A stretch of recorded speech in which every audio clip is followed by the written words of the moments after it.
La ciencia solo nos da probabilidades, no podemos predecir el caso individual. Al recibir un diagnóstico de enfermedad terminal, la gente actúa como si ya estuvieras muriendo. A menudo, nuestras expectativas se vuelven profecías autocumplidas. Cuando te dan autonomía, tu cuerpo reacciona como si importara. Las remisiones espontáneas no son tan infrecuentes como la mayoría de la gente supone. Mi madre tiene cáncer de mama y hace metástasis en el páncreas. Ese es el final del juego. Sin embargo, desapareció mágicamente y el mundo médico no pudo explicarlo. La doctora Ellen Langer, la primera mujer en obtener la titularidad en psicología en Harvard, ha realizado 50 años de investigación sobre la idea de que la forma en que pensamos puede cambiar la manera en que vemos cosas como la diabetes, la esclerosis múltiple, incluso el resfriado común. Primera prueba de la unidad mente-cuerpo. Personas con diabetes tipo 2, un reloj manipulado junto a la computadora sin que lo supieran. El nivel de azúcar en la sangre seguía el tiempo del reloj o el tiempo percibido. La mente literalmente puede sanar el cuerpo. En una gran cantidad de enfermedades muy graves, podemos controlar los síntomas. Nuestras expectativas son más poderosas de lo que muchos creen. Si el placebo, la pastilla, la cirugía o la inyección no fue lo que te ayudó, ¿qué te ayudó? Tú lo hiciste por ti mismo.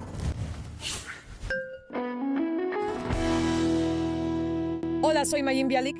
Y yo soy Jonathan Cohen. Y hoy les presentamos una conversación muy poderosa que tiene el potencial de cambiar literalmente cómo entendemos la salud y la enfermedad desde una perspectiva completamente diferente a la que hemos visto antes. Desglosaremos cómo la mente puede sanar el cuerpo, pues no son entidades separadas, sino una sola, interconectadas. Si creías entender la atención plena y su impacto, tenemos una perspectiva totalmente distinta sobre ella. Vamos a hablar con una mujer conocida como la madre de la atención plena y la madre de la psicología positiva, la doctora Ellen Langer. Su libro más reciente es El cuerpo consciente, pensar nuestro camino hacia la salud crónica. Fue la primera mujer en obtener la titularidad en psicología en Harvard y todavía es profesora de psicología en Harvard. Ha realizado 50 años de investigación en torno a la idea de que la forma en que pensamos impacta los componentes fisiológicos de nuestros sistemas y puede cambiar la manera en que vemos las cosas. Enfermedades como diabetes, esclerosis múltiple, Parkinson, depresión e incluso el resfriado común.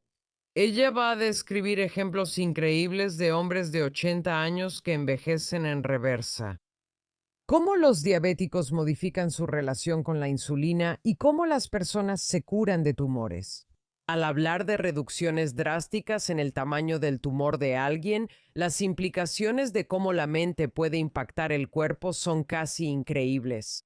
La doctora Langer hablará sobre la importancia del encuadre y las palabras que usamos. La palabra remisión perjudica más de lo que ayuda al hablar de remisión del cáncer.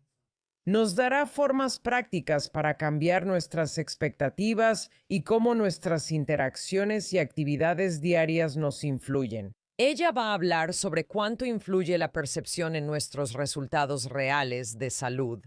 Gran conversación. Nos emociona recibir a la doctora Langer en The Breakdown.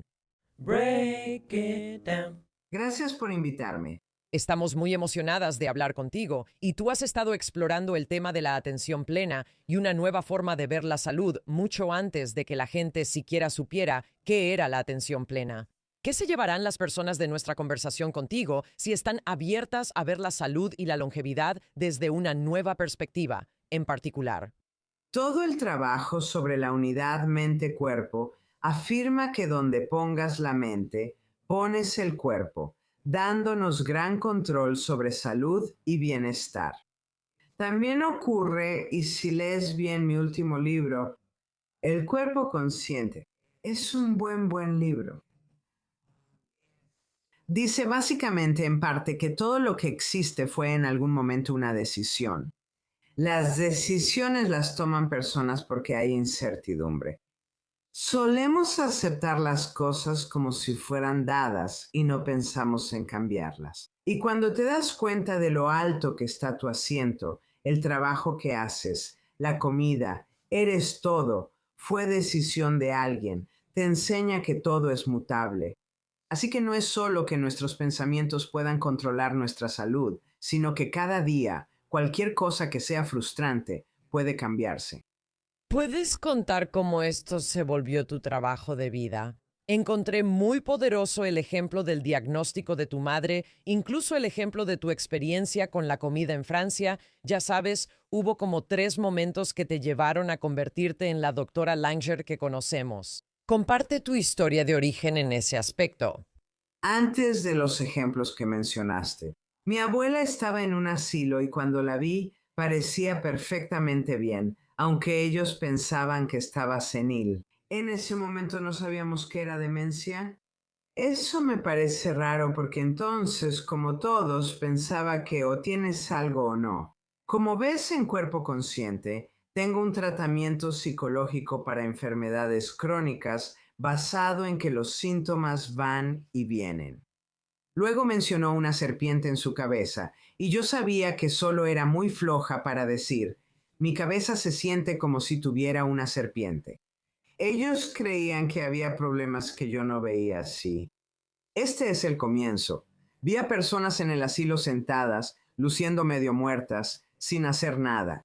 Así que el primer estudio que hice en el asilo fue ir y darles a estas personas opciones para elegir. Eran cosas casi tontas, ya sabes, porque los que tenían el poder no me iban a dejar cambiar el equilibrio de poder. Así que enfatizaba que eran capaces de y debían tomar decisiones como dónde reunirse con sus invitados. Y ya sabes, en su habitación, en el comedor, afuera, ya sabes, y así sucesivamente. De todos modos, este tratamiento tan sencillo, las personas vivieron más tiempo. Espera un segundo, ¿cómo puede ser eso? Ya sabes, ¿cómo puede ser? Estás tomando decisiones y de repente tienes más probabilidades de estar vivo. Así que esa fue la parte experimental que dio origen a la teoría de la unidad mente-cuerpo. La idea de la que hablaremos en nuestra conversación contigo es que cuando tienes agencia y cuando crees que importas, tu cuerpo reacciona como si realmente importaras. Pero lo importante es cómo pasas de decir, ok, estoy a cargo a que el cuerpo cambie. Y cuando tenemos ideas de dualismo entre mente y cuerpo, hay un gran problema. Porque ¿cómo pasas de esta cosa difusa llamada pensamiento a algo material llamado cuerpo? Así que pensé en esto y, ya sabes, pensé, bueno, esto es ridículo. Son solo palabras, mente y cuerpo. Júntalas y donde pongas la mente, pon el cuerpo. Ahora, las historias que llevaron a esa idea, cuando estas cosas sucedieron, la idea ni siquiera se me pasaba por la cabeza. Así que me casé cuando era obscenamente joven. Fuimos a París de luna de miel y en un restaurante pedí una parrillada mixta. Uno de los platillos era páncreas. ¿Páncreas? Le pregunté a mi esposo cuál era el páncreas y él señaló algo. Me como todo. Ahora es el momento de la verdad. ¿Podré comerme el páncreas? Ya lo mencioné antes. Todavía me sorprende pensar que creía que, solo porque ahora estaba casado, eso significaba que tenía que comerme el páncreas. Pero bueno, sentía que tenía que comerlo. Empiezo a comerlo y literalmente me enfermo. Él empieza a reírse. Le digo, no es apropiado, y menos en nuestra luna de miel. ¿Por qué te ríes? Y él dijo, eso es pollo. Te comiste el páncreas hace tiempo, así que me enfermé. Creo que soy la única persona que conoces con 2 grandes historias sobre el páncreas. Ahora, mi madre tiene cáncer de mama con metástasis en el páncreas. Como muchos saben, eso suele ser el final. Sin embargo, en cierto momento desapareció mágicamente y el mundo médico no pudo explicarlo. Así como yo me había enfermado, ella se había sanado a sí misma, y ahora iba a estudiar cómo explicar esto o entenderlo durante las siguientes décadas. También mencionaste algo más sobre lo que le pasó a tu mamá cuando los doctores decidieron que tenía cáncer. Hubo una manera en que la trataron que, en efecto, no permitió lo que eventualmente necesitaba ser su recuperación. Cuando te dan un diagnóstico que sugiere una enfermedad terminal, la gente te trata como si ya estuvieras muriendo, y es muy difícil ante eso seguir adelante sintiéndote fuerte. Y así que para mi madre, como asumieron que iba a morir, no ejercitaron sus extremidades. ¿Y qué más? Cuando el cáncer desapareció, Ella salió del hospital en silla de ruedas porque no ejercitaron sus piernas. Déjame dar un paso atrás para poner a la gente en contexto sobre lo principal de todo esto. Estaba en un evento de caballos ahora. ¿Cómo voy a hacer que eso sea relevante? Quédate conmigo, ¿de acuerdo? Y este hombre me pidió que cuidara a su caballo porque iba a comprarle un hot dog a su caballo. ¿Un hot dog? ¿Está loco? Los caballos no comen carne, pero este sí se comió el hot dog que le dieron. Entonces entendí que quizá todo lo que sabía era falso. Cualquier persona se preocuparía. Oh Dios, no sé nada. Me emocionaba pensar que lo que decían imposible, quizás sí era posible. Y entonces, cuando pensé en esto y he escrito sobre ello, que la gente necesita entender que la ciencia solo nos da probabilidades. Sabes que si fueras a hacer un experimento para ver si los caballos comen carne, tendrías que decir qué tipo de caballos, cuánta carne mezclada con cuánta avena, cuándo se la vas a dar. Un montón de cosas, entonces descubrirías que la mayoría de los caballos no comen carne, y eso es mucho que decir. Así que se resume en que los caballos no comen carne, pero en realidad algunos caballos sí lo hacen. Cuando entendemos eso, la ciencia nos dice que probablemente, a veces, podría ser en lugar de es. Así que no es tan probable que nos demos por vencidos. Frente a esas expectativas que nos imponen, sabes, que no podemos predecir el caso individual y al final de cuentas eso es realmente lo único que nos importa. Este procedimiento funciona el 90% de las veces, pero podrías estar en el 10% o 90% y no se puede saber. Creo que mucha gente no asumiría necesariamente que, ya sabes, una investigación científica respetable podría ser tan creativa en el sentido de que tendrías que tener una mente tan abierta para abordar estas cosas con rigor científico. Sí, oh sí, pero ya sabes, el rigor científico que se impone o se utiliza en cada estudio de investigación debe ser aplaudido, pero no debe confundirse con determinar un hecho absoluto. No lo sabemos. El problema es que al creer que sabemos, dejamos de poner atención.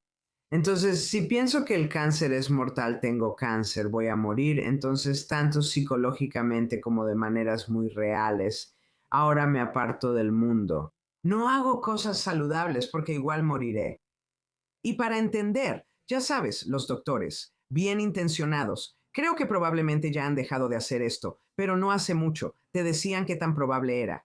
Ya sabes, preguntas, ¿cuánto tiempo me queda? Y te dicen 3 semanas, no lo han hecho. El hecho de que el 70% que se les presenta de esta forma, que tienen 3 semanas, no implica que tú también tengas 3 semanas. Es distinto. Muchas veces nuestras expectativas se vuelven profecías autocumplidas, así que hay que cuidar lo que esperamos. Ahora sabes, durante las últimas, oh cielos, 4 o 5 décadas, he investigado sobre la atención plena y según mis estudios, no tiene relación con la meditación. Es solo notar, pero si crees saber no notas. Entonces, la falta de atención, una forma simpática de entenderlo, es que frecuentemente está equivocada, pero rara vez lo duda. ¿Por qué escucharme si ya sabes lo que diré? Es notar que, aunque lo haya dicho 1000 veces, esta vez puede ser distinta. Muy bien, entonces hay 2 formas de estar consciente mientras estudio, y no tiene nada que ver con la meditación. Muy bien, tampoco. De abajo hacia arriba es notar activamente novedades sobre lo que crees conocer. Sal afuera. Supongamos que has vivido donde vives durante 10 años. Sal afuera y nota 3 cosas nuevas cada día, y te sorprenderá que puedes hacerlo. Observa 3 cosas nuevas de quien vive contigo. Al llegar a la escuela, trabajo o supermercado, nota 3 cosas nuevas. Sigues notando cosas nuevas sobre lo que creías conocer y piensas, wow, no lo conocía tan bien. Y eventualmente harás eso sin tener que hacerlo intencionalmente de esta manera. La otra manera es de arriba hacia abajo, ¿de acuerdo? Que es entender que todo siempre está cambiando, todo se ve diferente desde diferentes perspectivas. Nadie sabe, así que no te sientas mal por no saber, todo es completamente nuevo. Así que de abajo hacia arriba te lleva a darte cuenta, oye, no sé nada. De arriba hacia abajo lo mismo. Y todo. La investigación ha demostrado que eso es literalmente y figurativamente revitalizante. te hace más consciente, viven más tiempo. ¿Sabes? Cuando te estás divirtiendo podrías preguntarte, ¿los robots se divierten? Claro que no. Cuando actuamos en piloto automático, somos como robots. Y así, el simple acto de notar se siente bien. Es bueno para ti. Es la esencia de lo que sucede cuando te la estás pasando bien. Es fácil.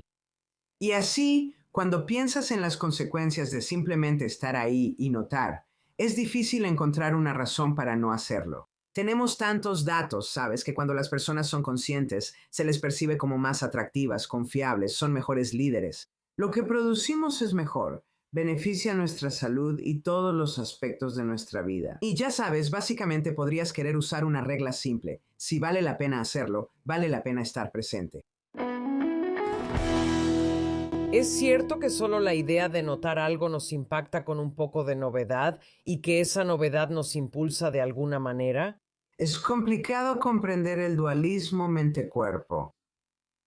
¿Cómo pasas de ser feliz o estar involucrado? Pero recuerda que estamos hablando de la unidad mente-cuerpo. Lo que sea que le hagamos a la mente, necesariamente se lo estamos haciendo al cuerpo al mismo tiempo. Tenemos muchos estudios, déjame mencionar algunos para que la gente entienda. La primera prueba de la unidad mente-cuerpo fue el estudio contrarreloj. La gente puede conocerlo porque es un estudio famoso, no es arrogancia decirlo. Porque si ves Los Simpson o vas a La Habana, en realidad hablan de eso. Muy bien, lo que hicimos fue adaptar un retiro a 20 años antes y tuvimos a hombres mayores viviendo ahí, como si fueran sus versiones más jóvenes. Hablarían del pasado como si fuera presente. Por ejemplo, vivieron ahí menos de una semana. Descubrimos que mejoraron su visión, audición, memoria, fuerza y lucían más jóvenes. Es muy convincente. Decir mente y cuerpo es simplemente uno. En el estudio con Ali Crum en Harvard, preguntamos a las camareras cuánto ejercicio hacían. Y sorprendentemente, aunque estas mujeres están haciendo camas y limpiando habitaciones de hotel y motel todo el día, no creen que estén haciendo ejercicio. Porque el ejercicio es lo que haces después del trabajo. Así que, según el cirujano general, después del trabajo están demasiado cansadas. Si el ejercicio es bueno, entonces estas mujeres que lo hacen todo el día deberían estar más sanas que otras que no hacen ejercicio, ¿no? Pero no es así. ¿Por qué? Las separamos en dos grupos y a uno le enseñamos que su trabajo es ejercicio. Hacer una cama es como usar una máquina del gimnasio, pero no lo hacemos con el otro grupo. Ahora tenemos un grupo consciente de que hace ejercicio todo el día. Ahora tomamos una serie de medidas. Los dos grupos no están desempeñándose de manera diferente. Uno no está trabajando más duro que el otro. Uno no está comiendo más o menos que el otro grupo. Todo es igual hasta que llegamos a las grandes mediciones. Mujeres que ven su trabajo como ejercicio bajaron de peso. Cambió la relación cintura-cadera, el índice de masa corporal y la presión arterial. Solo con cambiar su mentalidad. No es solo eso, están viendo las cosas diferente y no se dan cuenta. Ahora estamos hablando del significado que le damos a las actividades y de cómo entendemos que esa actividad se relaciona con nuestro bienestar. ¿Verdad? Este estudio solo funcionará si la gente cree que hacer ejercicio es bueno. Ahora notan que sus empleados hacen ejercicio, así que deberían esperar cambios en su salud, y eso es lo que sucede. Te comparto otro estudio reciente que realicé con mi estudiante de posgrado, Peter Ungel. Así que infligimos una herida, no una herida grande, porque eso no sería agradable. Aunque quisiera, las autoridades no me dejan, pero es una herida. Hay una persona sentada frente a un reloj manipulado, sin saberlo. Para un tercio va al doble de velocidad que el tiempo real. Para un tercio va a la mitad de la velocidad. Y para otro tercio es tiempo real. Y la pregunta que estamos haciendo es, ¿la sanación es función del tiempo percibido o del tiempo real? Ahora, la mayoría de la gente asume que va a sanar cuando tenga que sanar, pero no, sana según qué tan rápido creas que ha pasado el tiempo. Tenemos muchos estudios, como uno del sueño, donde la gente despierta en un laboratorio y manipula el reloj. Dormiste 2 horas más, menos o lo que percibiste. Las funciones cognitivas y fisiológicas dependen de esa cantidad de sueño. Iba a mencionar el experimento del reloj del sueño. Muchos de tus estudios se enfocan en el tiempo y cómo manipularlo. El tiempo es solo una manipulación de laboratorio fácil de realizar. La idea es que si convences a las personas de que durmieron más, aunque hayan dormido menos, esa percepción es suficiente para que decidan que están descansadas. Y si les haces creer que durmieron menos, aunque hayan dormido 8 horas seguidas, esto aplica para quienes tienen un niño pequeño que quiere amamantar toda la noche. Sabes, mucho de esto tiene que ver con tu percepción, y creo que ese es como el hilo conductor que atraviesa toda tu investigación y también el libro. Y entender que nuestras percepciones están bajo nuestro control. Esto significa que podemos controlar todo esto donde antes podríamos sentirnos indefensos. Si queremos hacerlo tangible para alguien que tiene una cortada, por ejemplo, ¿hasta dónde se extrapola esto? Y se mantiene si, por ejemplo, pasas meses sin dormir. ¿Hay alguna realidad biológica o es todo subjetivo? Normalmente hago estos estudios para hablar de posibilidades, sin saber hasta dónde se puede llegar. Déjame darte un ejemplo increíble que lo ilustra. Hace años trabajé en la División de Envejecimiento de la Facultad de Medicina de Harvard, dirigida entonces por el médico Jack Rowe. Llamé a Jack y le pregunté cuánto tarda en sanar un dedo roto. Respondió, no lo sé, una semana. Le dije, ¿qué dirías si te dijera que puedo sanarlo por medios psicológicos en 5 días? Él dijo, está bien, le dije. ¿Y qué tal en 4 días? Él dijo, está bien. Le pregunté si en 3 días y dijo que no. Entonces le propuse en 3 días y 23 horas. El punto es cuándo, ¿sabes? De pronto ya no puedes. Hay ciertos límites biológicos en lo que estamos hablando. Hay un efecto mínimo. Tiene que haber un efecto mínimo, así como hay un efecto máximo. A todos nos enseñan ciertas cosas y, ya sabes, una fractura tarda cierto tiempo en sanar. Y, ya sabes, las cosas se desarrollan de una manera particular. Y es muy difícil para nosotros entenderlo, pero eso solo era una teoría, solo era una idea, solo era una explicación de lo que pasa con muchas personas, no necesariamente con todas. Y ya sabes, me preguntaste sobre los límites y la verdad no lo sé, pero eso sí lo sé. He realizado prácticamente todos estos estudios con la idea de mostrarle a la gente que las posibilidades superan por mucho lo que asumimos.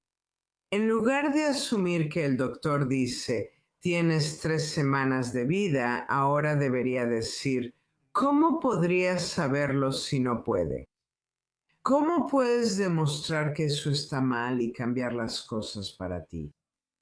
Si no crees que es posible, no lo lograrás. Si crees, podrías lograrlo. No estoy sugiriendo, ya sabes, que si tienes cáncer en etapa 4 y si no haces nada, morirías en una semana, que ya sabes, podrías correr un maratón. No podemos asegurar que eso no pase. No puedes probar que algo no puede ser cuando crees que sí puede, que es una posibilidad. Te organizas de manera diferente y disfrutas más lo que haces. Sabes, mucha gente me llama a quienes les dan estas sentencias de muerte en cuanto a salud y ya sabes, yo les digo, creo que si me dijeran que me quedan 3 semanas de vida o 3 meses de vida, haría todo lo posible por no perder mi tiempo estando deprimido. Trataría de vivir al máximo todo lo que pudiera. Y la investigación que ya te mencioné sugiere eso. Si empezamos a hacer eso, si realmente estamos ahí afuera disfrutando, eso significa que estamos siendo conscientes. Eso indica que las neuronas están activas y quizá podamos revertir algunas cosas. Las remisiones espontáneas son difíciles de estudiar porque no sabes. Alguien tiene un diagnóstico y esperamos que empeore. No podemos seguir a todas estas personas y asumir que tal vez una de ellas va a revertir, pero creo que las remisiones espontáneas no son tan poco frecuentes como la mayoría de la gente piensa. Ya sabes, imagina que vas al doctor, estás en el hospital y dices, no quiero morir en el hospital, quiero morir en casa. Te vas a casa y piensas, ¿sabes qué? Al diablo con esto. Déjame, quiero esa copa de vino ahora y quiero salir de la cama. Si todavía tengo fuerzas para hacerlo, y quiero, ya sabes. Y digamos que hay una remisión espontánea. ¿Qué tan probable es que, en lugar de solo disfrutar tu vida, llames al doctor para decirle que estaba equivocado? ¿Sabes a qué me refiero? Y tienes a toda esta gente viviendo en zonas donde no hay hospitales, muy pocos doctores, así que ni siquiera van al doctor en primer lugar. Si el tumor desaparece, nadie lo sabe. Ni siquiera sabían que tenían el tumor en el primer momento, así que no van a saber que ya no lo tienen en el segundo momento. Así que es muy difícil saber qué tan extendido está esto. Pero si asumimos que esto está más extendido de lo que la gente piensa ahora, la gente, ya sabes, ahora asumiría, oh, 1 en 1 millón, ya sabes, 1 en 1 millón, no te vas a organizar para hacerlo realidad. Dices, bueno, tal vez sea más probable, y entonces tu actitud cambia. Muchas enfermedades resultan básicamente de simplemente rendirse. Eso es poderoso. Me pregunto si puedes hablar un poco sobre algunos de los estudios de diabetes que has realizado. Como dijiste, en un laboratorio usar un reloj para retroceder el tiempo es fácil. Pero lo que hicimos fue que invitamos a personas con diabetes tipo 2 a participar en el experimento y tomamos todo tipo de medidas. Ahora continuaremos, y lo que diré es confuso, pero pronto se aclarará. Íbamos a hacer que jugaran videojuegos en la computadora. Había un reloj al lado y les pedimos cambiar de juego cada 15 minutos para que miraran el reloj, el cual estaba manipulado. Así que para 1/3 de las personas va el doble de rápido que el tiempo real. Para otro tercio va a la mitad de velocidad y para el tercio restante es tiempo real.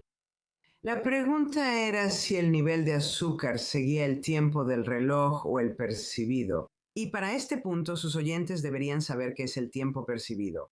Nuestras expectativas y creencias son mucho más poderosas de lo que la mayoría de nosotros supone, ¿sabes? Y básicamente la razón por la que sigo haciendo todos estos podcasts, sigo escribiendo todos estos libros, es para despertar a la gente a eso.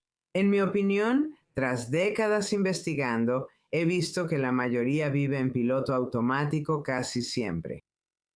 Entonces, básicamente, permaneces atrapado en una vida no vivida y es hora de romper ese sello, involucrarte y disfrutar lo que esté disponible para ti. Nadie sabe cuánto tiempo viviremos, ya sabes, ahora hay baby boomers, gente de mi edad, que creen que vivirán más. Y por eso están allá afuera haciendo ejercicio, algunos de ellos odiándolo y tomando todo tipo de medicamentos y cosas, ya sabes, así. Y con el objetivo de añadir más años a sus vidas. Mi opinión es que, en lugar de tratar de añadir más años a tu vida, deberías añadir más vida a tus años. Y curiosamente, eso probablemente resultará en una vida más larga. Hablas sobre cómo la creencia y la expectativa influyen en nuestra vida. ¿Cómo cambian las personas sus creencias y expectativas? Cuando te enseñan algo, haz sonar una alarma. ¿Cómo sabes que es cierto? ¿Quién lo afirma? A veces, para algunos, está bien, así que debemos dejar de aceptar ciegamente todos los absolutos. Por ejemplo, los caballos no comen carne. Luego, para casi todos nosotros, hacemos todo lo posible por conseguir esa cosa buena. Huimos lo más rápido que podemos de esa cosa mala, pasando por alto el hecho de que las cosas en sí mismas no son ni buenas ni malas. Es nuestra mente la que las hace así. La próxima vez que pase algo malo, detente y pregúntate, ¿cómo podría ser bueno? Si algo puede ser bueno o malo, solo quédate quieto. No huyas ni corras hacia ello. Solo permanece y repite esto con frecuencia. Verás, yo tuve un papel en la terapia cognitivo-conductual hace décadas y décadas, donde te enseñaban si ibas con un terapeuta cognitivo-conductual, para replantear la situación actual. Pero si tú, no estoy hablando de replantear, dices, si lo haces lo suficiente, no tienes que hacerlo. Sabes, hace un momento, mi computadora se estaba volviendo loca ahora. ¿Y qué? Si digo, Dios mío, no voy a poder, ya sabes, cuando te das cuenta de la ventaja, si simplemente se apagara, ya sabes, entonces iría y almorzaría tarde, sabes, eso también estaría bien. No importa lo que ocurra, todo puede ser bueno y no te engañas. Las cosas no son buenas ni malas en sí mismas. Y ver lo malo te estresa y te vuelve loco. Probablemente no sea sabio hacer eso ahora. Interesante, porque creo que la causa principal de las enfermedades y lo que más lleva a la infelicidad de las personas es el estrés. El estrés no depende de los eventos, sino de la perspectiva que tomamos sobre ellos. Así que si abres esa perspectiva y notas, sabes, digamos, tengo miedo de reprobar el examen, tengo miedo de que mi pareja me deje, tengo miedo de que el podcast sea terrible, cualquier cosa a la que le tengas miedo, y ahora te preguntas, ¿por qué podría estar equivocado eso?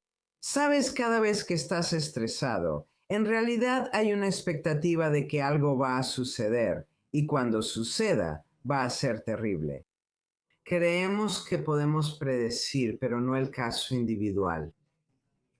Podemos predecir que un tratamiento funciona para el 75% de las personas que lo reciben. No podemos predecir para qué individuo será efectivo. Está bien, así que no podemos predecir. Así que dite a ti mismo, ya sabes, aquí hay 3 razones, 5 razones por las que podría resultar diferente. Estoy pensando, la persona no se irá, no reprobaré el examen, mi computadora no fallará, ya sabes. Ahora viene lo más difícil.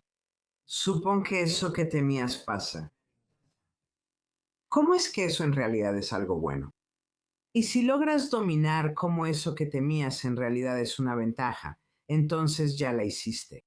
Y si lo haces varias veces, se vuelve cada vez más fácil y más natural. Así que no sé, deben ser 60 años, 50 años, digamos, desde que reformulé algo porque ni siquiera se me ocurre como algo negativo en primer lugar. ¿Puedes darnos un ejemplo? ¿Quieres conocer a mi amigo Joe? Es impulsivo. ¿Por qué querrías conocer a Joe, verdad? ¿O quieres conocer a mi amigo Joe? Es muy espontáneo. Sí, quiero conocerlo. Bueno, espontáneo e impulsivo son lo mismo, pero te llevan a lugares muy diferentes. De hecho, esta es otra parte importante para mí.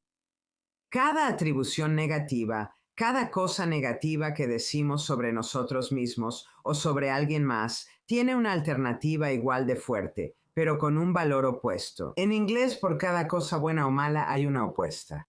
La próxima vez que te llames así a ti o a alguien, te doy un ejemplo.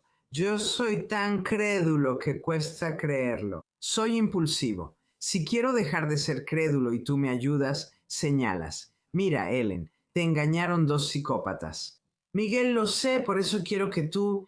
Nunca voy a cambiar. ¿Por qué? Porque de ahora en adelante no voy a ser crédulo. Seré confiado de ahora en adelante y al valorar esto a veces seré crédulo.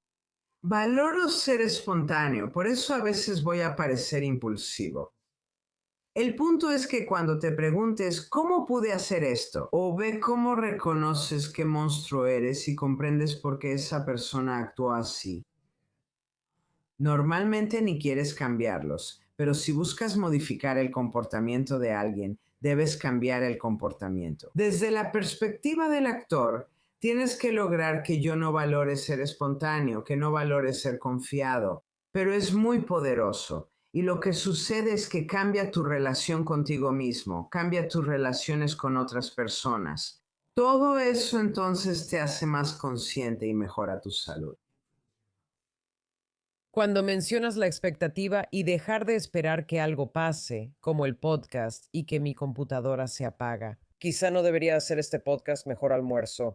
No sería, tal vez no debería estar haciendo el podcast. Sería, oh, bueno, ya sabes, como no puedo hacerlo en este momento, déjame hacer otra cosa. Sí, Hay un elemento de espiritualidad que parece estar incrustado en parte de este pensamiento, porque hay una confianza en que las cosas van a salir bien en general o como deberían salir. ¿Le asignas algún tipo de relación, confianza o fe a la forma en que describes el cambio de nuestras expectativas?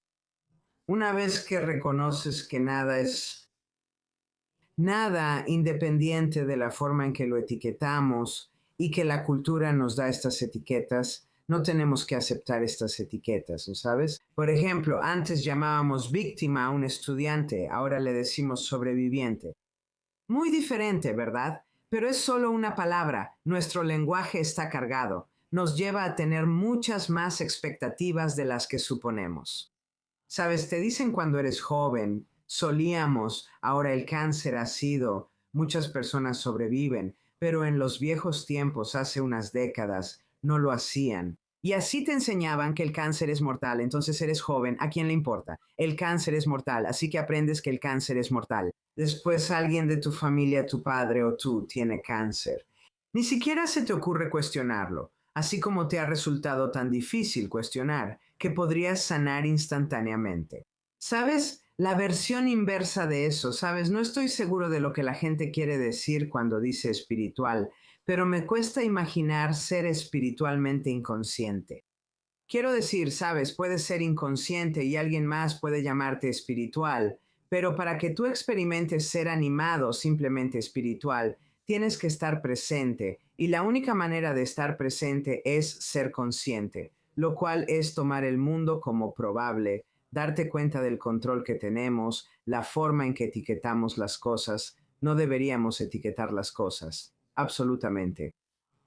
Sabes que tú, si tomas una etiqueta y eres joven, ves que viejo significa pérdida de memoria, decrépito, deterioro. Al final, asumes esa etiqueta. Es difícil entonces decir, oh, no, realmente no quise decir todo eso. Todo lo que aprendemos debe verse como una probabilidad, no como un hecho absoluto. Además, físicamente ustedes dos son muy diferentes. Cuando doy estas conferencias, suelo preguntar si hay alguien muy alto en la audiencia. Siempre es sorprendente. Siempre hay un hombre de al menos 1.95. Lo invito al escenario. Yo mido 1.60 y él 1.95. Nos vemos graciosos juntos. Y entonces simplemente hago la pregunta, ¿deberíamos hacer algo similar, físico, de la misma manera? Parece una locura. Le pido que levante la mano y es al menos 8 centímetros más grande que la mía. ¿Deberíamos sostener una raqueta de tenis de la misma manera? Muy bien. Ahora, el punto aquí es que mientras más diferente seas de la persona que escribió la regla, más importante es que no sigas la regla sin pensar. Si mido 1.60 y mi mano es así de grande, y tú me enseñas tenis diciendo, así debes sostener la raqueta, ¿cierto? Bueno, tal vez lo tome como una sugerencia, no como algo absoluto. Háblanos sobre qué tan dominante es.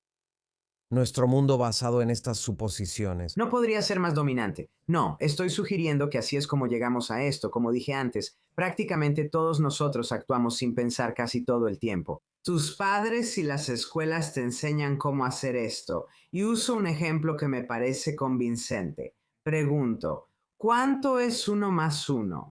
Este es el absoluto del que todos están seguros. Dicen 2, pero no siempre lo es. Primero que nada, si queremos ser sofisticados, 1 más 1 es 2 si usas un sistema numérico de base 10. Si usas un sistema numérico de base 2, 1 más 1 se escribe como 10. ¿A quién le importan los sistemas numéricos? Sumar ropa a otra ropa sigue siendo un solo montón. Si sumas un chicle a otro chicle, 1 más 1 es 1. Si sumas una nube a otra nube, 1 más 1 es 1. En la vida real, 1 más 1 no siempre es 2. ¿Por qué ocurre esto? Así que antes de que alguien te pregunte, ¿cuánto es 1 más 1? Tú dices 2, y ahí termina todo. No solo eso, probablemente hasta menosprecias a la persona por hacer una pregunta tan tonta. De pronto te preguntan y tienes opción. Si actúas sin pensar no hay opción. Podrías decir 1, 2 o 10. Si prestas atención al contexto y decides qué hacer, la vida es más atractiva e interesante. Me encanta ese ejemplo porque 2 personas juntas pueden hacer cosas que, ya sabes, tal vez 5 personas no puedan, si su dinámica es la correcta. Cuéntanos sobre los lentes. Me interesa porque tengo una relación personal con ellos. Me pusieron lentes desde pequeño, pero nunca lo creí. Necesito lentes siempre y todos vivimos bajo la falacia de los lentes. La gente asume con casi todo que buscan estabilidad. Si vas al doctor y te hacen esta prueba de vista, Y este es un cartel con todas las letras que van disminuyendo de tamaño. lo que ves en esos carteles son letras fuera de contexto y sin sentido, muy distinto a si tuvieran. Además, están en blanco y negro, no a color. No sé tú, pero si yo tengo hambre, puedo ver el letrero de ese restaurante, ya sabes, desde mucho más lejos. Nuestras motivaciones y habilidades varían durante el día, pero el mundo médico no puede evaluarnos constantemente. Recibimos un número y lo mantenemos igual. Te cuento una historia que llevó a esto, ¿sabes? Solía usar un lente de contacto en un ojo, así que podía ver de cerca, ya sabes, leer con un ojo y ver de lejos con el otro. Y un día regreso del trabajo, me estoy preparando para dormir y voy a quitarme el lente del ojo. No puedo sacarlo, me estoy matando intentándolo. Y entonces me di cuenta de que nunca me lo puse. Y luego lo siguiente que me di cuenta fue que estuve bien todo el día, ¿sabes? Y nunca volví a usarlos. Muy bien, ¿cuál es el punto? El punto es que si lo permitimos, nuestra visión va a variar.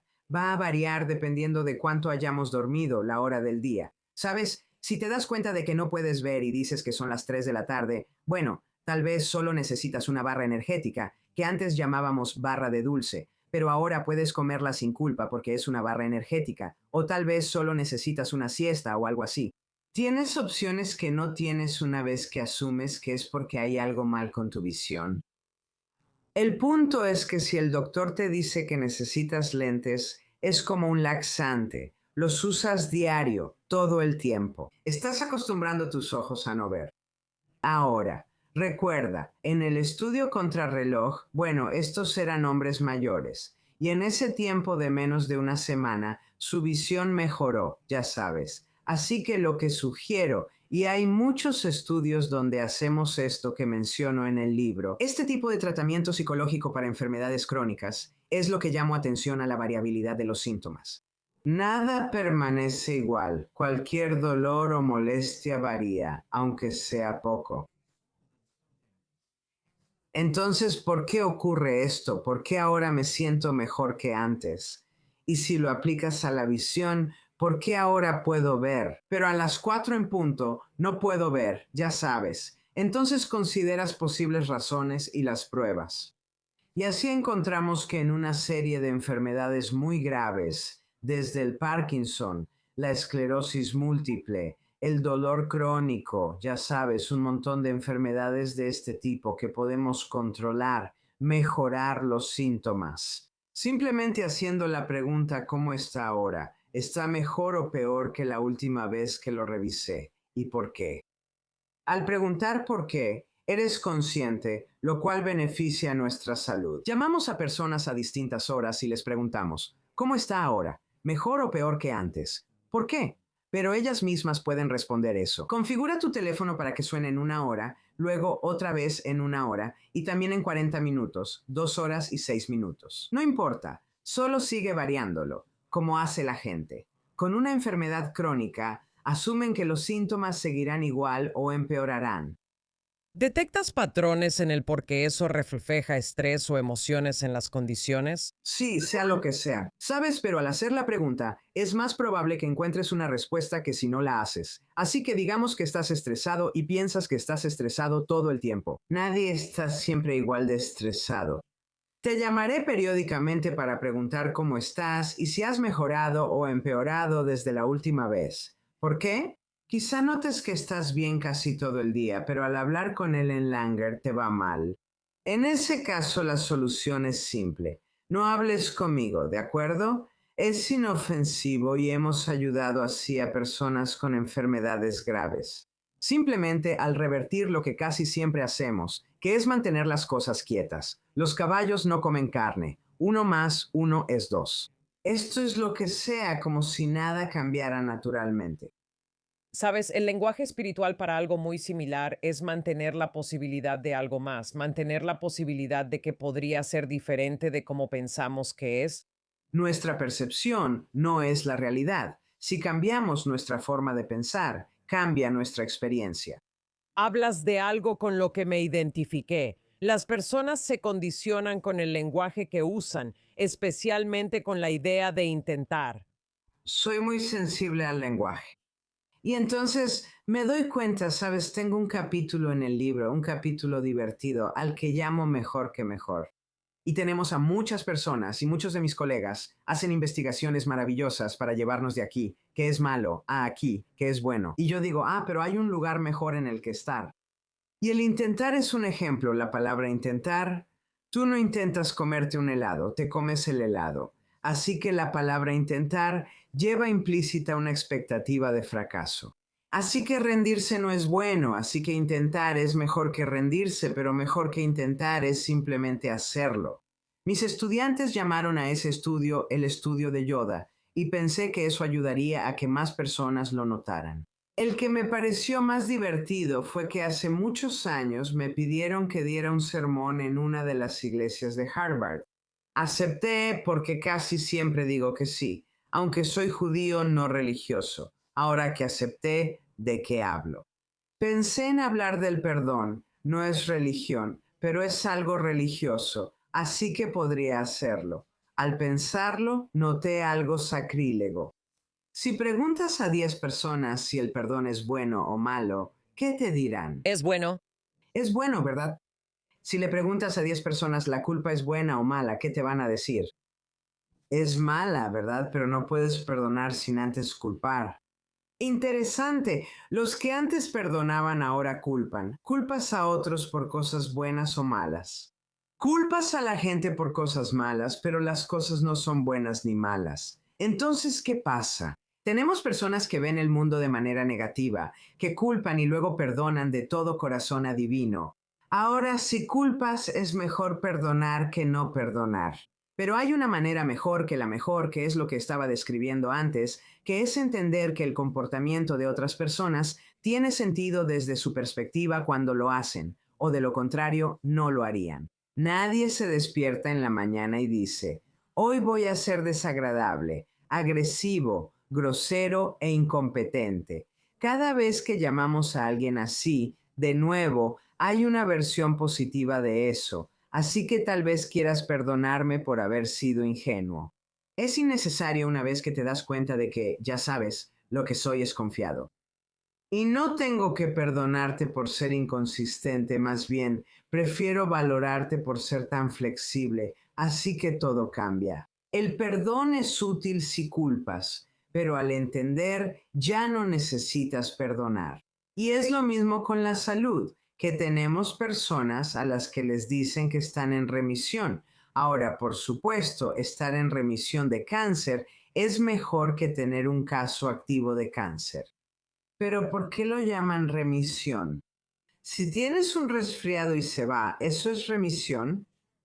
Si hablamos de la nomenclatura de remisión, implica estar bajo un monitoreo más estricto que la población general o quienes no tienen cáncer. Revisarán los marcadores de cáncer, que a menudo pueden mostrar si tienes un tumor en crecimiento que podría ser mortal.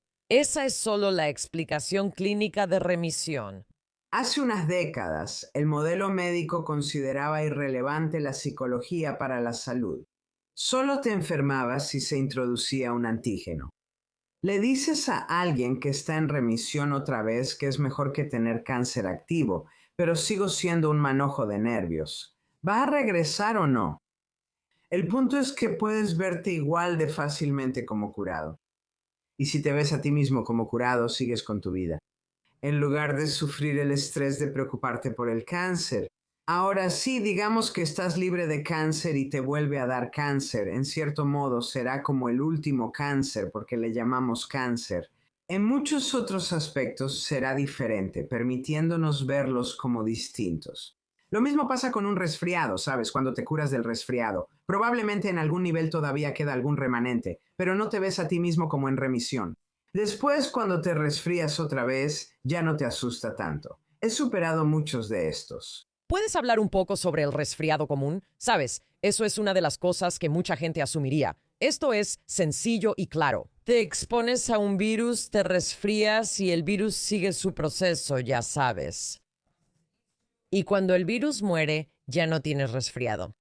Cuando las personas creen que se van a resfriar porque se les hace creer eso, es más probable que se resfríen que si no lo creen. Y ya sabes, la investigación necesita ser replicada, pero toma mucho tiempo obtener permisos y hacer estas cosas, y fue durante el COVID y así sucesivamente. Dejémoslo así. No hay razón para asumir, con la gran cantidad de trastornos, enfermedades e incapacidades que hemos estudiado, que el resfriado común sería diferente. Es interesante porque esto regresa a lo que insinuabas antes sobre lo que no puede ser. Ya sabes, que todos aceptan la palabra placebo. Todos saben que los placebos son efectivos. Ahora, el placebo es nada. Tomas una pastilla de azúcar, crees que funciona y te cura. Cuando tienes un resfriado y tomas algo que crees que te va a curar, te organizas de manera diferente, ya sabes, y parte de eso, todo eso, ayuda a la curación. La forma en que Jonathan funciona, incluso cuando está enfermo, él sigue diciendo, no estoy enfermo, no estoy enfermo. Él está de mal humor y tiene síntomas de enfermedad, pero no lo reconoce, así que actúa como si nunca hubiera estado enfermo. Pero hay otra parte de esto a la que tenemos que prestar atención. A veces tener un resfriado es divertido. Puedes descansar en la cama, ver televisión, comer panquecitos y, con suerte, recibir cuidados. Y entonces, a veces no queremos estar tan bien como creemos. A Jonathan no le gusta que lo cuiden, así que tiene sentido. Esta es la pregunta límite que te hacías antes. Supongo que sientes que te vas a resfriar. En ese punto, probablemente no puedas girar a la derecha o a la izquierda para evitar que eso suceda. Una vez que está en pleno apogeo, es más difícil hacerlo porque todos tenemos una imagen muy fuerte de cómo se supone que debe ser. Nos dolerá la garganta, toseremos y tendremos la nariz tapada unos días. La pandemia global trajo muchas conversaciones sobre síntomas y su evolución. Y ya sabes, para muchas personas, especialmente aquellas que no apoyaban, digamos, las vacunas o el calendario de vacunación en este país en particular, muchas personas decían, me dio y estoy bien. Y hubo muchas personas a las que les dio y no estuvieron bien. Toda esta charla sobre condiciones preexistentes es interesante. El COVID me pegó muy fuerte. Y soy una persona que, en general, o sea, tengo muchas cuestiones médicas con las que lidio. Tengo 2 hijos. Uno se parece mucho a mí físicamente. A él le afectó igual de fuerte y tuvimos casi el mismo curso. Mi otro hijo, parecido a su papá, decía, deja de preguntarme, estoy bien, déjame en lo mío. Creo que hay mucho que hablar al respecto. Y creo que el COVID, en muchos casos, hizo que mucha gente pensara que eran autoridades en temas de salud médica. Incluso nuestro gobierno ha admitido que no eran realmente las autoridades. Sí, no, y en cuanto a quién le van a afectar, que sabes o no, hay tantas explicaciones posibles. Pero sí siento que si tomáramos a estas personas, las dividiéramos aleatoriamente en 2 grupos, y a uno de ellos le enseñáramos a ser consciente, y fueran conscientes de la manera en que lo he descrito, serían menos vulnerables. ¿Puedes hablar un poco más sobre el placebo? Porque mencionas algunos de los casos más increíbles de lo que significa aplicar el placebo. Los experimentos de cirugía simulada relacionados con los reemplazos de rodilla son una categoría, pero ¿puedes hablar tanto de los experimentos de cirugía simulada de rodilla como del experimento de perforar un agujero en la cabeza para el Parkinson? Son notables por motivos poco comunes para el lector. Lo más sorprendente es que les permitieron hacerlo. No sabes lo complicado que es conseguir permiso hasta para dar un cuestionario. Pero entonces, lo que sucede en el estudio de Parkinson es que las personas tienen Parkinson, van a someterse a una cirugía, y un grupo realmente tiene la cirugía, otro grupo no la tiene, y otro grupo recibe una cirugía simulada, donde realmente perforan. La cirugía supuestamente va a ayudar con sus síntomas, ¿correcto? Oh, sí, esa es la razón para hacerla, sí, y por eso tenemos diferentes expectativas. Sin cirugía no hay mejora. Con cirugía sí, pero una es simulada. Solo perforan la cabeza, así que debe ser real porque puede matar. Esa cirugía resultó, creo, personas mejorando por al menos 2 años. Y los 2 años fue solo porque esa fue la última vez que pudieron, ya sabes, que revisaron a las personas. Ahora, ya sabes, ahora cuando tú... Es interesante. Si tomas un placebo, mejoras y luego te dicen que era un placebo, puedes reaccionar de dos formas distintas. Una persona, ya sabes, oh Dios mío, supongo que en realidad no mejoré, y luego vuelves a caer en el problema que tenías. O si alguien te ayuda, si no puedes hacerlo por ti mismo, para que veas, mira, si el placebo, si la pastilla, la cirugía, la inyección no fue lo que te ayudó, ¿qué te ayudó? Tú mismo lo lograste. Y darnos cuenta de que todos nosotros somos capaces de brindarnos una atención médica mucho mejor de lo que creemos. He escuchado a muchos decir que no quieren cirugía de rodilla por este experimento simulado. En el experimento hicieron una cirugía de rodilla falsa y las personas igual se recuperaron. Creo que fue estadísticamente significativo que se recuperaron al mismo ritmo que las personas que tuvieron un reemplazo total de rodilla. Cualquier diagnóstico es solo una probabilidad. No podemos estar seguros de que no lo seas. Entonces tienes a cierta cantidad de personas que van a mejorar por sí solas. Tenemos a cierta cantidad de personas que, sea lo que sea que tengan, solo tienen una versión leve. Ya sabes, tu COVID, la versión grave, contra, ya sabes, la versión leve que tienen muchas otras personas. También hablamos de esto con el VIH, que las distinciones para determinar un estatus legítimo de VIH positivo, especialmente cuando hablamos de bebés y las reglas de adopción entre países. Así que un país podría decir, este es un bebé que no podemos poner en adopción porque es VIH positivo. Y otro país diría, ni siquiera designaríamos a este niño como VIH positivo. Cuando recibes un diagnóstico, tu comportamiento cambia mucho, ¿verdad? Esta fue de las primeras preguntas que me hiciste. Me refiero a cuando le dicen a alguien que tiene cáncer. Se aíslan y se sienten mal, a veces con razón. Las personas se alejan porque no saben qué decir tras un lo siento, lo tienes, aunque saben que el cáncer no se contagia. Así que sus interacciones sociales se reducen. Voluntariamente se retiran de muchas de las actividades en las que están y todas esas cosas que son buenas para nosotros, ya sabes. Así que si crees que, por la razón que sea, vas a estar bien, entonces no estás haciendo precisamente esas cosas que te ayudan a estar bien. Hablas de la historia de un hombre en el libro. Lo leeré. Tenía tumores grandes como naranjas. Le dieron 2 semanas de vida y un medicamento experimental. ¿Puedes decirnos qué le ocurrió a este hombre? 2 veces. Sí, el tumor desaparece. Luego él lee que el medicamento era un placebo y el tumor vuelve. Tuvimos a un hombre al que le dijeron que le quedaban 2 semanas de vida, le dieron lo que le dijeron que era un medicamento experimental. Este tumor, que según todos no debía desaparecer, desapareció. Luego, al saber que era un placebo, el tumor regresó. Eso ya es asombroso. Luego le dieron lo que llamaron un medicamento de doble potencia. Le dijeron, tenemos un nuevo medicamento experimental. Es de doble potencia. Tiene la posibilidad de curarte. ¿Y qué pasó? Los tumores se redujeron de nuevo. Después supo que el informe final decía que el medicamento que le dieron era casi inútil. Murió enseguida. Sí.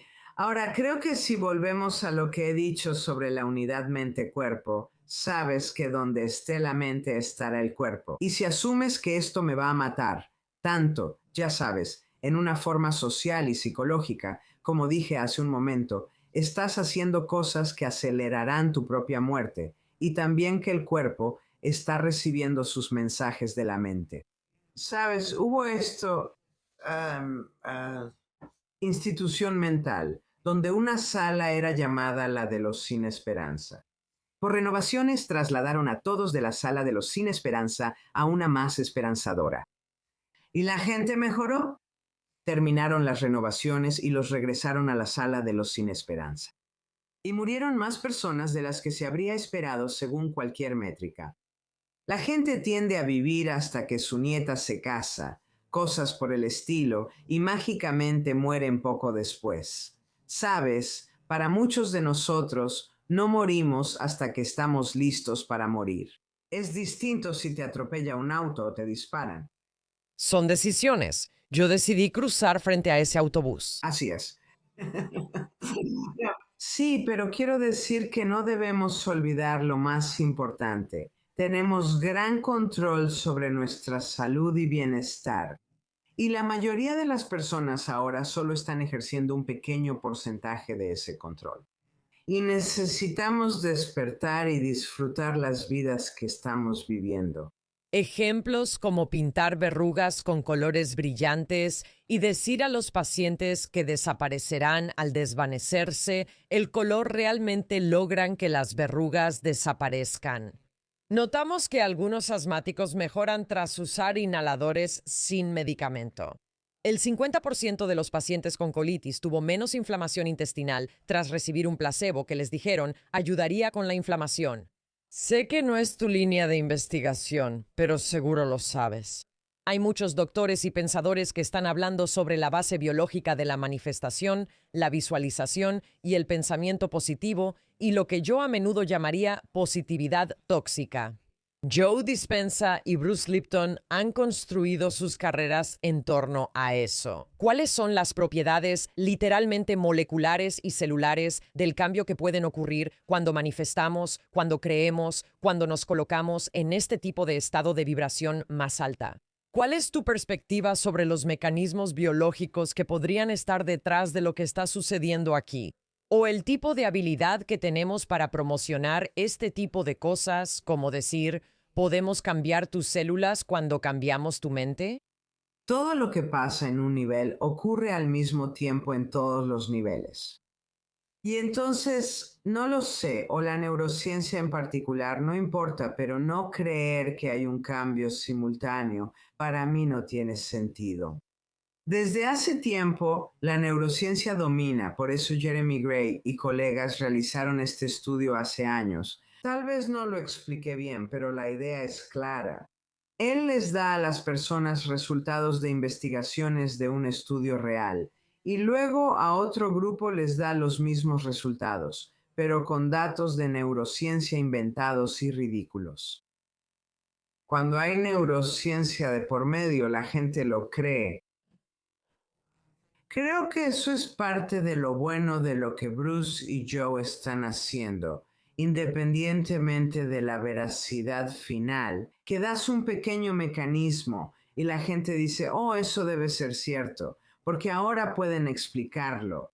La gente necesita ser convencida más allá de lo que aprendió antes. Es la única forma posible. Necesitan una breve explicación. Creen que la necesitan. Ahora tú y yo hablamos, yo en Massachusetts. ¿Y tú? California. Los Ángeles. California. ¿Cómo podemos hablar y vernos? No tengo la menor idea y supongo que si empiezas a hablarme de, ya sabes, la tecnología, cuando llegue el momento, tú tampoco la entiendes realmente. Simplemente lo aceptamos, la gente también. Los placebos funcionan sin que sepamos cómo. ¿Por qué? Pero lo escuchas lo suficiente, placebo, placebo, ya sabes, en algún momento lo aceptas como real. Entonces, lo que la gente está dispuesta a aceptar o no aceptar no está, en mi opinión, muy ligado a la prueba científica. ¿Puedes hablar sobre el color de los medicamentos? Me sorprendió mucho. Los antidepresivos son de color amarillo, porque el amarillo es calmante, los antiácidos son blancos, ya sabes. Los colores significan algo y hay un libro donde tienen el color del fútbol, así que eres el equipo visitante. Y las paredes donde los miembros del equipo se van a preparar para el juego están pintadas de rosa. El rosa es calmante y real. Hay algunos datos que dicen que si llevas puesto rojo en una cita, la persona con la que estás va a gastar más dinero en ti. Ya sabes, obviamente, una vez que escuchas estas cosas, puedes asegurarte de que no funcionen contigo. Colores, olores y sonidos nos traen recuerdos. Y cuando algo nos lo recuerda, entonces nuestra mente toma el control y se comporta de una manera algo predecible. Esto ha sido muy informativo y entretenido escuchar tus ejemplos y explicaciones. La visión predominante bajo la que operamos es, ya sabes, lo que se conoce como el modelo biopsicosocial, que implica que los factores biológicos, psicológicos y sociales están interactuando entre sí. Mientras nos despides, ¿eso es suficiente o la manera en que tú lo planteas es aún más posible? Para comprender mejor mente y cuerpo, He estado hablando sobre la unidad mente-cuerpo desde 1979 y pensándolo desde antes. Pero en 1979, cuando hice el estudio de contrarreloj, es agradable sentir que, ya sabes, uno ha tenido algún efecto. Y así, el dualismo mente-cuerpo se convirtió en la conexión mente-cuerpo, pero la conexión mente-cuerpo todavía no responde al problema, que es ¿cómo pasas de la mente al cuerpo? Esto es todo o nada. Esa conexión mente-cuerpo, en mi opinión, no difiere del dualismo mente-cuerpo. Necesitamos verlas como una sola cosa y luego ver hasta dónde podemos llevarlo. Y eso permite responder a muchas de las buenas preguntas que hiciste. No sé cuáles son los límites de mucho de esto, ¿sabes? Fácilmente puedo crear una situación en la que una persona sea menos propensa a estar cansada con muy poco sueño. Entonces, ¿pueden vivir toda la vida sin dormir? Gracias por acompañarnos y recomendamos el libro El cuerpo consciente, pensando nuestro camino hacia la salud crónica. Supe de ti por mi ex esposo, así que le agradezco por contármelo. Nos alegra mucho poder hablar contigo. Mujeres como yo, nos apoyamos en mujeres como tú. Muchas gracias por tu trabajo pionero. Ha sido un placer. Gracias por invitarme y hacerlo divertido. Ella tiene una forma de hablar que es muy parecida a lo que es intentar hablar en cualquier comida que mi familia haya tenido alguna vez. Así que, lo entiendo, pero creo que mucho de lo que me causa problema, y es un problema con P minúscula con la doctora Langer, es que mucho de esto es semántico, y eso es exactamente su punto. Así que para mí, las palabras espontánea e impulsiva en realidad no son la misma palabra. ¿O te gusta definir una palabra? No, no significan lo mismo. Porque impulsivo tiene una connotación negativa, y eso es porque hablamos como humanos y creamos palabras. Uno de ellos significa espontáneo. Estoy dispuesta a cualquier cosa. Impulsivo significa que no piensas en lo que sucede después de hacer una acción.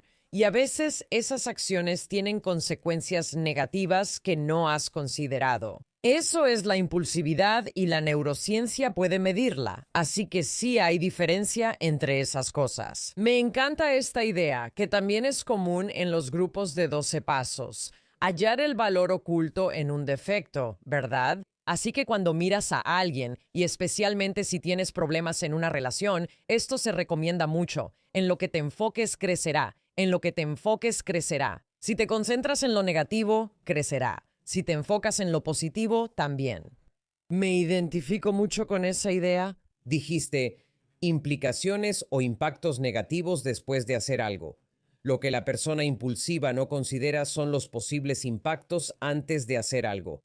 Así que solo lo cambiaste. Quería ayudarnos a aclararlo. Sin embargo, en la espontaneidad, a menudo, si eres realmente espontáneo, puede haber un poco de superposición con la impulsividad. Es la línea entre locura y creatividad. ¿Te gusta vivir ahí? Me encantó lo que ella dijo. En cuanto a notar 3 cosas nuevas sobre alguien con quien puedes vivir o tener una relación. Eso está genial. Al final todos pensamos, ya conozco a esta persona y lo que dice. Cuando hablan, ya sé qué dirán. ¿Por qué escucharlos? Eso también forma parte de la definición de amor. Descubrir cosas nuevas sobre tu pareja con el tiempo, ¿no? Como cuando lo piensas, sobre todo si estás con alguien mucho tiempo. Empiezas a notar cómo envejecen y aparecen nuevas arrugas o detalles. Puedes ver belleza en esos cambios, sobre todo cuando llevas tiempo con alguien y todo empieza a transformarse. ¿Qué es el amor sino atención aplicada? ¿Qué es el amor sino una emoción de segunda mano? Pensé en 2 cosas que se me quedaron durante este episodio cuando ella habló sobre la idea de notar y la necesidad de notar continuamente. Observa 3 cosas al salir y 3 en la tienda de abarrotes. Los dispositivos que llevamos en las manos están destruyendo nuestra capacidad de notar. No solo es que estoy gastando mi tiempo en el dispositivo, así que no estoy mirando a mi alrededor, sino que el hecho de que me recompensen al usar el teléfono y obtener esta novedad reduce mi interés en buscar la novedad en otros lugares, Programándome para pensar en cómo es el mundo y luego llevo esas expectativas a mi vida real. Eso es muy astuto. Ella creó la escala de atención plena de Langer. Estaba leyendo algunas características y siento que no encajo en la categoría de personas conscientes. Porque, tú acabas de negar con la cabeza con una certeza tremenda, como si esto estuviera escrito en tu alma, como si, cuando nací, ya lo supiera antes de conocerte. Pero no, una de las cosas es, ¿estás abierta a nuevas ideas y creatividad? Como que no. ¿Te gusta saber cómo van las cosas y buscas certeza de que esto lleva a aquello? O sea, esta es la otra cosa. Para poder hacer ciertas cosas en la vida, alguien tiene que alimentar a los niños y tener gasolina en el coche y ponerse la ropa interior. Ya sabes, como... No quieres, lo que ella describe, la mentalidad de un niño de 3 años, donde cuestionas todo lo que no deberías cuestionar. Me pregunto si no lleno el tanque de gasolina, ¿el coche seguirá funcionando igual? Hay algunas cosas que sabemos. Y de eso estaba hablando, ya sabes, en términos de un efecto mínimo, como lo que se llama un efecto mínimo de ciertas cosas. Es decir, ya sabes, si me corto la mano, las células de la epidermis, sí, podría ser la persona que como... Mágicamente se cura, sí. y simplemente se cierra solo. Pero generalmente hay un tiempo mínimo para que un hueso sane una fractura en su estructura de calcio. ¿Sabes a lo que me refiero? O sea, no es simplemente así. Hablábamos con un joven de 21 años que se rompió la clavícula y comentó, me curé como un diabético de mediana edad. Por alguna razón, ese hueso no se soldó correctamente. Y me pregunto, ¿cuáles son los factores que harían que una persona sana y llena de vida se recupere? Eso también pudo haber sido una evaluación incorrecta. Tal vez estaban viendo la radiografía equivocada. Y ahora tienes a este chico de 21 años que piensa, mis huesos no sanan. Y tal vez no debería hacer esto porque, ¿y si me rompo esto? ¿Y si me rompo esto? ¿Qué hago? Estoy pensando en esto con el trabajo de parto, con el nacimiento, ¿cuánto surge esto? Después del nacimiento de mi primer hijo, un ginecólogo me dijo, probablemente tu cuerpo simplemente no sabe cómo entrar en trabajo de parto. Algunas mujeres, sus cuerpos simplemente no saben cómo entrar en trabajo de parto. Y yo pienso, eso ni siquiera tiene sentido. ¿Qué? Como que, ¿se suponía que yo moriría en la selva por no poder dar a luz? ¿Y el bebé qué? No tiene sentido. Con mi segundo hijo, estuve sola en el parto hasta empujarlo. Llamé al doctor y le dije, ¿adivina quién sí sabe cómo entrar en trabajo de parto? Pero eso está en tu cabeza, ¿no? Se te mete en la cabeza y luego esa es la historia que cuentas y cuántas mujeres escuchan, esta va a ser tu historia. O incluso con las hormonas, esta va a ser tu historia. Hay un límite, probablemente no tendrás una sanación espontánea. Aunque yo llegué al trabajo energético por una sanación espontánea de una quemadura en mis dedos, una experiencia loca. También puedes cambiar, por ejemplo, esa cortada deja una cicatriz, sana en 3 días en vez de 7 días, persiste. Y no sé si diría que puedes cambiar eso. Puedes influir en esto. Continuemos en Substack, ya que hay mucho que discutir en este cierre. La segunda cosa que se me ocurrió mientras ella hablaba, y no creo que te vaya a gustar esto, pero tiene implicaciones no solo para el grupo que estoy a punto de mencionar, sino para todos los que reciben un diagnóstico. Aquí hay una pendiente resbaladiza, porque de alguna manera necesitamos ser honestos y reconocer cuando tenemos algo en lo que debemos trabajar. Pero al mismo tiempo, cuando nos ponemos una etiqueta, ya no hay forma de salir de esa etiqueta. Son personas en salas de 12 pasos quienes dicen, yo soy esto. Oh, eso es interesante. Soy un adicto a las drogas, soy un alcohólico, soy codependiente, soy adicto a algo. Pondría como ejemplo el alcoholismo, especialmente para quienes asisten a AA. Creo que Moshe Kasher mencionó esto en nuestro podcast. Una de las críticas que muchas personas tienen es esta idea de que una vez que te etiquetan como alcohólico, ya no puedes beber alcohol y que la abstinencia total es la única, entre comillas, cura. Sí, hay algunas personas, pero creo que es algo diferente. Creo que esta idea es interesante, pero es algo diferente al trabajo de la doctora Langer. Aclaro que no estoy animando a beber ni diciendo que no puedan. Si lo haces, fomentas que la gente beba y no crea en el alcoholismo. No es así. Lo que estoy diciendo es que el etiquetarse como soy esto en vez de estoy recuperándome o he cambiado mi relación con algo como parte del lenguaje que usamos para identificarnos. Creo que hay una línea entre identificar un problema para poder manejarlo en tu vida y buscar ayuda, y adoptar una mentalidad de paciente de por vida. Esto se ve incluso fuera de las charlas de 12 pasos. Lo vemos en el diagnóstico y autodiagnóstico desenfrenado de cosas como el TDAH, el TOC, ¿verdad? Decir, tengo TOC, soy tan TOC. Hay muchísimas cosas en las personas que son quisquillosas, lo que antes llamábamos ser muy meticulosa. ¿Eso significa que mereces un diagnóstico completo? ¿Eso entonces es la etiqueta que usas como hashtag necesariamente? Y cuando llegamos a las conversaciones sobre medicación, especialmente con niños, ¿cuándo medicas a un niño que tiene problemas de déficit de atención? ¿O cuándo es un problema clínico y este niño necesita ser medicado todo el día versus... En ciertas situaciones, este niño actúa así, pero se concentra bien cuando ocurre algo específico. Muchos diagnósticos, como los del espectro o ansiedad, plantean la duda: ¿cuándo un niño realmente necesita medicamento para evitar sufrimiento? ¿O qué sucede en tu entorno que genera este diagnóstico? Es quien eres, es situacional, y una vez que les ponemos esa etiqueta, ¿verdad? Y hemos hablado de esto incluso con el etiquetado, ya sabes, con el espectro. Si le dices a un niño que es autista, ¿verdad? Eso es diferente a dejar que este niño evolucione y que aprenda por sí mismo. Obviamente hay ciertos niños para quienes esa etiqueta es muy útil, pero esa etiqueta en sí misma puede ser, ya sabes, complicada. Bien dicho, vayan a Substack Dr. Majin Bialik para unirse a la comunidad Breaker. En este episodio comprenderás mejor quién eres a través del diagnóstico y sus desafíos y etiquetas. También le voy a hacer a Majim una pregunta muy personal.